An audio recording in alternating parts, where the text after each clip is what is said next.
Hi, I'm Mendy Stoll. Thanks for joining us in the Seat Suite, where we host podcasts talking about leaders with leaders in luxury travel, things that they're seeing, trends, things that they've been through, where things are going, and we always have interesting conversations. Today, I'm here with Romain, who is an investor and operator, and specifically, we want to talk about he has a really wonderful a few spaces in Houston, luxury event spaces. And I love his story. I think he's a really interesting person with an interesting story and some insight that he's going to share with you. So, Romain, will you tell us a little bit about you first, your background? Sure. Thank you, Mendy, for that amazing introduction. As you mentioned, I'm both an investor and an operator of several event services companies in Houston. We've had those businesses for about 10 years. Very excited about the growth on the forefront, and like many entrepreneurs, I have many sort of stories to tell along the way. So excited to share more. And tell us about those event spaces in Houston. They're absolutely beautiful. And I love your concept and your locations and what you're doing. I'd love to hear more about those. Sure. So I started off in the business not with any background. It was actually through a friend of mine that was in the hospitality business and was opening a private event space, and he got me involved really to raise money and write a business plan and sort of put all the pieces together to make this project alive. And so when I got started, I raised money from a local group, and when we launched it really did much better than I think all of us expected. And so what we had originally built was just a hyper designed event space in Houston. It was very unique from anything that was out there. Really, it stands apart from hotels where, most people that are booking hotels, they're really looking at sort of boxes, a lot of them even without windows. So there's not much to see. There's not much as far as character. And then you have sort of the individual event spaces that you see across cities, usually they're on a piece of land somewhere in the suburbs. And so we thought there was really sort of a sweet spot that was missing, which is basically the location of a hotel, but with the sort of curation of a beautiful restaurant. And so we came up with this idea, called it the Astorian. Much of the design references to what it looks like inside, which is really an ode to Grand Central Station in New York. So a lot of New York details, the curved ceilings, the subway tiles, and we actually found somebody local that was specializes in old world techniques, so laying a mosaic and oxidation of metals and whatnot. And so when you look at the space, there's just a lot of sort of handwork that's done that really most people don't take the time or have the budget to create it. So we created this thing. It really became a monster from the day we launched it, luckily. And over the years, we've since acquired a catering company.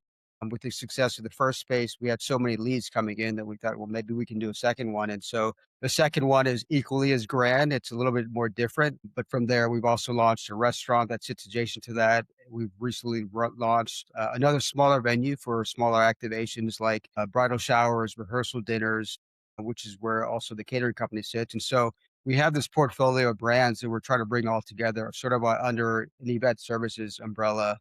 And really what we're doing is, again, we're really focused on high-end luxury, but really curated different from a lot of the big corporations out there, mostly hotels. I know. I wish I could give the visual of your spaces. They're so unbelievably beautiful. And the Thank you. location, the rooftop bar in Houston is just fantastic. You were telling me how that's such an interesting location because surprisingly, there is not another rooftop bar in Houston. Right. And so, and so what a great view and what a great space. So I love what you're doing. Yeah, I appreciate it. I think one thing that we've learned is, event spaces specifically are destination driven. People are coming for the event, so you can sort of take gambles on gentrifying neighborhoods or places that are a little bit out of the way if you have the other elements that you need. So for us, one of the things that really sells a venue is a view. So we our newest venue, which is called La Tesserae, and the restaurant that you mentioned, which sits adjacent to it, is called Artivo. It's in a new part of town in Houston, which sits right on the water. And as you know, water in any city is always going to be a high demand area. But this area of town had never been developed before. And so we're actually really the first large commercial tenants in this brand new part of town that had never been developed and sitting on the water with downtown views. Because of that, I think we're really sitting in a nice place where the traffic to the area is going to continue to grow. We have a setting that can't be replicated in Houston, and we hope to continue to grow this business over the next, 10 to 20 years. I love how you were saying your vision is to continue to build a five-star experience, almost like what they would expect from a five-star hotel, but in a standalone event space. I know you've got weddings and I know you have corporations coming in. Tell me why someone books with your company or your space over another. Yeah, no, it's a great question, and I think a lot of it is driven by the hyper curation of what people want in the events. In today's social media driven world, everybody information is everywhere. Everybody has ideas. Everybody can share ideas, and so when somebody sees something being done at a celebrity wedding, they want that in their wedding. And so we took the same approach when it came to design of our venues, in the sense that we wanted to create something really, really unique. And then to also then pair that with the luxury service of what a hotel would offer. And I think one of the big disconnects is, if you ask anybody that's ever thrown any sort of event, they will tell you what a nightmare it is, from all the sort of manual pieces that you have to manage, to all the different groups that you have to manage, to just the basic lack of customer service. So I know one of the biggest complaints that I see is people not even returning phone calls in 24 to 48 hours. And to me, that's such a low bar, where so many other industries have done this, that I think we can really take a great customer service culture from maybe other industries or other companies, implement it into our company, and sort of be a best in class brand when it comes to event services. I love that your vision is thinking in terms of brand because it's identity. And so when people book with your brand, even though you have different event spaces that kind of have a different look, they know the quality and what they're getting because of the brand. Hmm. And it's so interesting because I looked at your spaces and I thought, wow, these really lend themselves to Instagrammable moments. And Thank that's you. what you were talking about. People want that. And then I also saw it really elevated Houston. It kind of brought more of that cosmopolitan touch to Houston that I think has somewhat of a gap and people want. You might see it more in New York, let's say, but why not bring that to Houston? There's certainly a demand for it and you're at the right place at the right time. And I think you're right that to elevate the service. I love that that's your next focus. We talked about you're looking to bring in an events coordinator who could really manage all those things from start to finish for the client, which is wonderful because trying to do it on your own is just it's a it's a full-time job and stressful. And then if you hire an outside person, it's extremely costly where oftentimes in-house they can deliver that high level of service at something that's more reasonable because they're also having the business from the event space. So I thought this was a brilliant plan and a great way to elevate your brand and create another distinction. Talk to me about that role and the vision you have for what that role will do for your spaces. Yeah, no, I think that's a great segue. For us, building it makes sense for us to build in one market or a few markets that are close in vertically, and so to me that really means building more integrated services into our offering. And one of the things that we do well right now is we serve the facilities that we have and the catering that we offer very well, but there's so many other pieces to that event that we don't do. We don't do the rentals, the florals, the music. And to me, that is the highest value of any event, because that's sort of the overall vision and inspiration that bring everything together. And for us to we have a real opportunity to bring that in house, because, as you probably know, when most people are planning an event, the first place they typically will look is a venue. And so we're getting that lead channel immediately. And for us to be able to upsell them right away on our services, our partner services, and our vision for what they want to do, is a real sort of, I think, white space that we're going to explore with this new plan. And I really believe this is going to be sort of the next step in the company, where we're right now providing a limited set of services, really to transform from being what we do now to be a full service event production company, where we also own the channels underneath. So the catering, the venues. Perhaps at one point we can buy a rental company, but for now we rely on partners that we work with closely. That's so great. And it's such a unique, someone can walk in and have an end to end experience and know that they're taken care of. And what's nice about having somebody in house is even if you're working with partners, it's not an unknown quantity or a known partner for the person hosting the event, and they know that you have those strong relationships and they're going to take care of them, which is going to translate into a great event for them. And you also told me a bit about the catering company that you bought, and it has quite a legacy. I don't think people realize the legacy of that. It's not, I mean, it's a catering company, but it's, would you tell us a little bit about the history of that company and why it was so appealing? Yeah, absolutely. For us, when we started the venue, the Astorian, the first one in 2015, we had rental revenue, we had bar revenue. The big component that we're missing was food. So we started the search for a catering company, and it through the network, it led us to Aramark, actually, that had bought this legendary company, exited company in the early 2000s.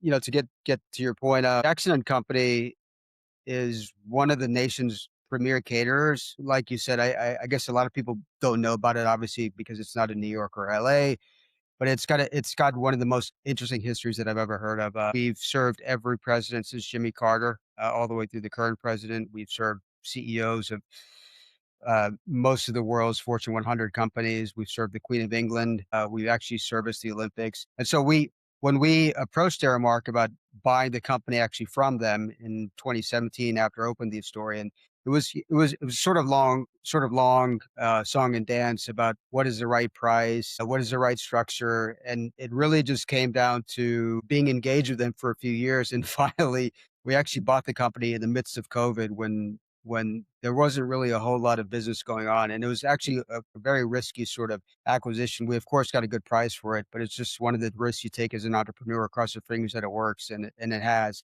Most importantly for us is, besides just offering the rental venues, this catering arm has allowed us to build out our services component to where we can start to service not just our own venues, but build out our service capabilities, whether it's full production and planning or servicing other venues through this arm. And so it's been a really important acquisition, and we've had the growth in here. But it really, I see that as one of the core components of growing our business, both locally and hopefully regionally and potentially nationwide. I know you have such a vision for this company to grow as a national events company with a unique identity. And it's, I think you're on to something. You mentioned risk, buying and taking the risk and crossing your fingers. I'd love to ask you what your biggest aha moment in entrepreneurship is. And then I'd like to ask you where you paid your biggest tuition in entrepreneurship. And I say tuition because we never tend to learn in our successes the best. We tend to learn in the challenges and we pay that tuition for it, but it's usually serves us lifelong. So I would love to ask you, what was your biggest aha and what was your biggest tuition paid? Yeah, I think the biggest thing that gets me through every day is entrepreneurship is just a series of back-to-back battles every single day. You can have a great moment, but then it can be quickly turned around by something that can be very negative. And for me, like when you start a business, or really with anything, I think in life, when you start a journey, there's 1,000 obstacles that you have to get through. And when you think about starting a business, you never think about, well, how am I ever going to get through all those 1,000 obstacles? Because then you would never start. And I think, unfortunately, that's what a lot of people do. For me, I've just learned to think about what is the next step. And once you get there, it does two things. Number one is you've gotten a step closer, but more importantly, you build the momentum in your brain that I can now accomplish this step to go to the next step. And then over the course of 1 or 2 years, you've now started to build your business. And so I think, it's cliche, but it's just the process of taking action, but more importantly, breaking things into steps and just taking that next step is the most important thing that I do every day. I would have to say by far the most challenging moment that I've ever been through was COVID. We To give you a little more context, I'd mentioned that we started the Astorian in 2015. We raised investment money from a group of investors. We raised a bank. We had a bank loan also to open the Astorian. And in 2019, we decided, okay, the business is doing great. We have potentially this opportunity to buy a catering company. Let's go all in. My partner and I, and so let's buy out our investors. And so we bought out our investors with a large multi-million-dollar SBA loan. And Fantastic. 2 months later, COVID hit, and so we we had no money coming in. We've had this huge loan to pay. We had the possibility of losing all of our employees. It's just, I mean, if there's ever a time to take things day by day, it was then. And so we just there's some lucky things that happened along the way. I think a lot of the government funding was very helpful for us and other people, but you just have to, that was a good thing. There's certainly a lot of bad things and challenging things, but overall, you just day by day, we figure out how to get to the next day, and eventually we got through it. And I have to say, like in our industry, where probably my guess is probably 50% of the businesses would lay people off. We didn't lay off a single person throughout that time. And we actually came out of COVID stronger than we did prior, and so it was just I can't say it was skill, it was a lot of it was luck, but again, it's just more the mental approach to get through these things that I think really guided me through. So much there, so much good information there. I heard you say, just take the next right step and stack your wins.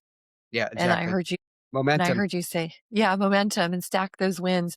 And I heard you say, the challenges happen, but it's your mindset around it, how you respond, how you handle it. Yeah, And you said something, because I think in business it is part luck and it's part it strategy. is. Correct. Sometimes you're at the right place at the right time, and that favor is the wind against your back that you need. And sometimes you're at the wrong place at the wrong time, and that's the blocker that you never wanted. So it's Well, so this interesting though. Yeah, go ahead.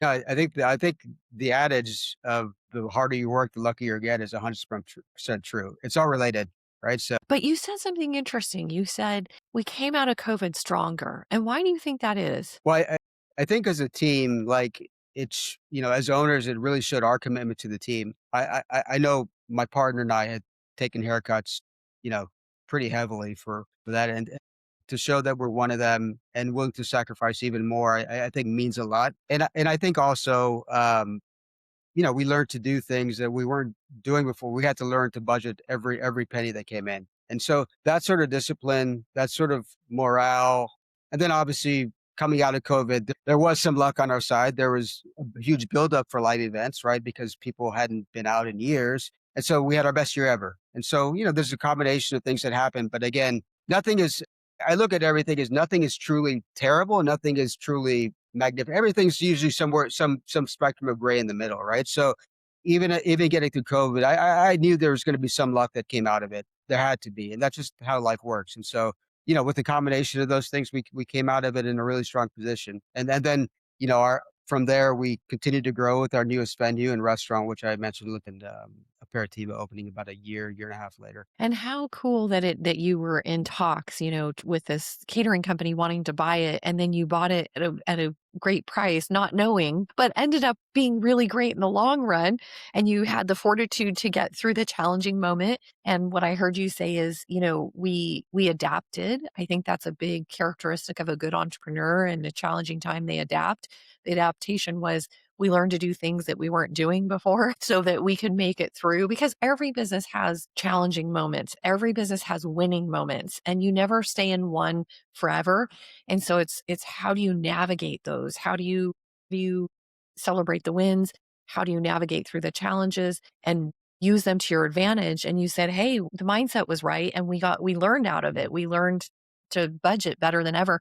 And what you also said was, I believe character shows in difficult times, right? Absolutely. It's not that's when you really show. And what you said is our employees saw our character. We didn't and we also went through something very similar, and our story is very similar. We in our surgical training device business, same thing. We also as owners took the haircut, but we never laid one person off. And that was just a fundamental commitment to the team that relied on us, who was so loyal to us and relied on us for their paychecks. And what I heard you say is, I think that created goodwill to the employees. They knew we were committed. And so that goes a long way. I really love that story. I love how it shows your character. I love how it shows your mindset around business. I love how it shows your adaptability. And I think so many entrepreneurs need to hear that, because somebody right now might be listening to this in a challenging moment thinking like, this is it, and they just need to know, no, it's not it. You just need to not quit. You need to adapt, and you need to have the right mindset. So thank you for sharing that story. I know it's going to really benefit, because really, as entrepreneurs, we only see a lot of times people only see the winning moments. They don't see all the work in the dark and all the, all those things. So, what I guess as we start to wrap up, what would you like people to know about the event space in Houston and where can they find you if they want to book or see the venues? What's the best place for them to find you? Sure. Obviously probably our websites or our social handles. Our businesses are the Astorian, and that's the website is historianevents.com, the Tesserae, tesseraeevents.com, and Jackson, which is jacksonandcompany.com. If anybody was ever in Houston, would love to have you dine at our restaurant or check out our spaces. I think they're truly unique, and I think we're really doing something that's against the grain and hopefully will shake up the industry. And tell me just also why the corporate companies need to book your space. I think that that is such a unique space for the corporate segment. Why do they need to book with you? It's sort of proven more and more with the advent of design thinking. Your environment makes you feel a certain way. And if you want your employees to be happy and to be engaged, don't put them in a boring black and white box with no window. Like, it really makes a difference where you host the events. Plus, for companies, it's a signal that we're going to invest in you, right?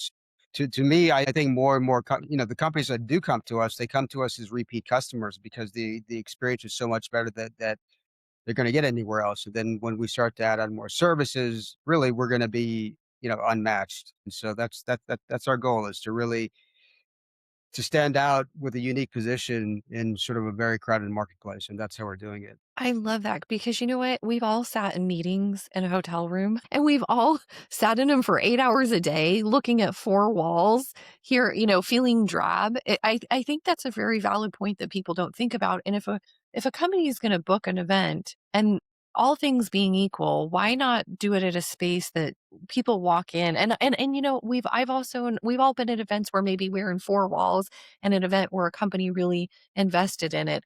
It does shift Mhm. the way you wanna show up and learn or the way that you wanna present, and it is a message to the whole entire company of where we're going, where we're headed, what we think about you.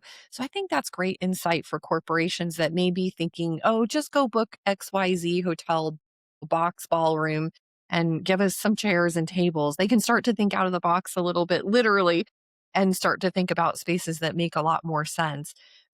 So is there one website that they all one that they can go to, or are they all separate?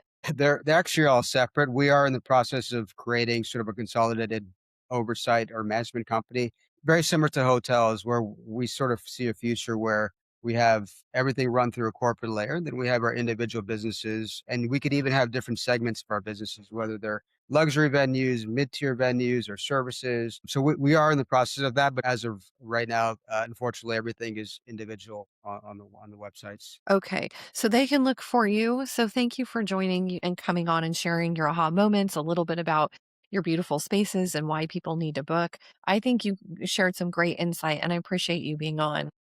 Thank you, Mandy. This was really a pleasure, and again, thank you for letting me share my story. I love it.